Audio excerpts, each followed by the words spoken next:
This is a quick video on connecting the Schneider electric inverter, the Schneider XW line, to or via InsightHome to the Pytes e-box battery. Here I have a stack of 8 Pytes e-box batteries. Before you boot up the battery, you set the dip switch to Lux Power, which is these 2 center switches up. If your battery only has 4 switches, it's the left 2 instead of the center 2.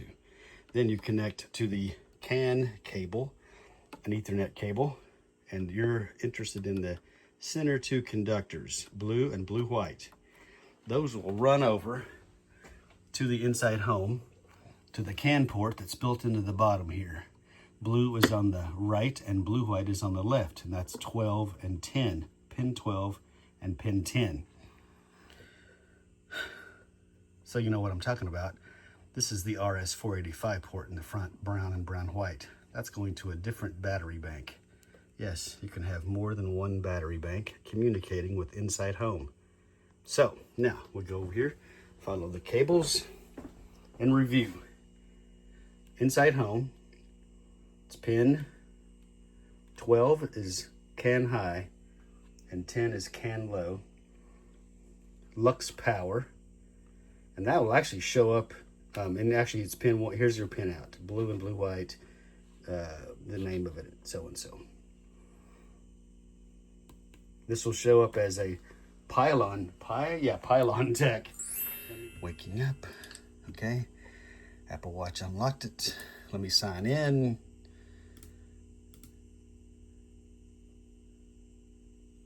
Now, you see I have 2 battery banks here.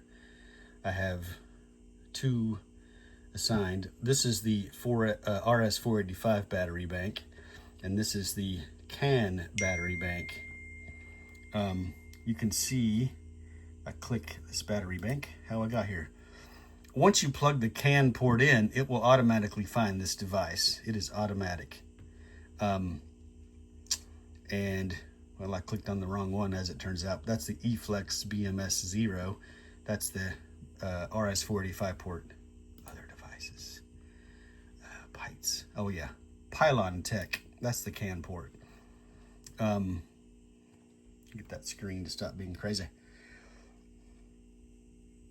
For the CAN port, it automatically detects. For the RS485 port, you have to do something else. I'm not going to review that in this video, but you can see from this data that I have 8 Pytes, and the nominal capacity of a Pytes is 50 amps, so 8 times 50, 400 amps of maximum discharge.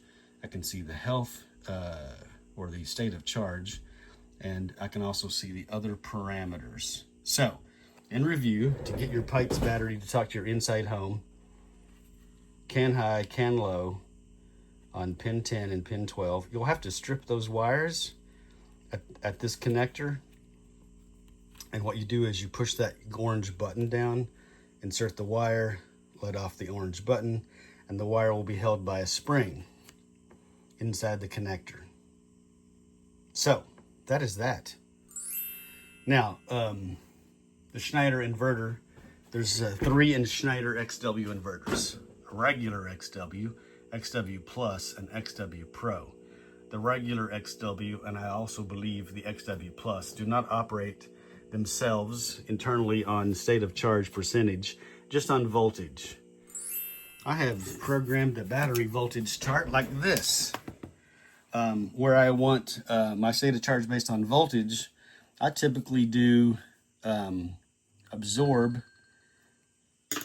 Give me a break. Hold on, let me pause this timer. Okay, I do battery voltage based on 3.45 volts per cell on a 16-cell battery, 55.2. I set that to the absorb, and it varies from 1 to 4 hours. For EQ, I go up to 56, and you know the maximum charge voltage of the Pytes battery is right there, 56.8. So in theory, you could set EQ to 56.8. Typically, if I connect the cable to the Pytes battery, then I can see each individual server rack and know that we are having the same SOC across the different batteries. If I see that varying by more than 10% or maybe 15, then I will set the EQ higher to 56.8 instead of 56. And then I will charge on the EQ with the charge controller or on the inverter. The inverter itself has an EQ button. Wouldn't hurt anything to program that EQ button to mean 56.8. All right, I hope that makes sense. Comment below if you have any questions. I appreciate you watching.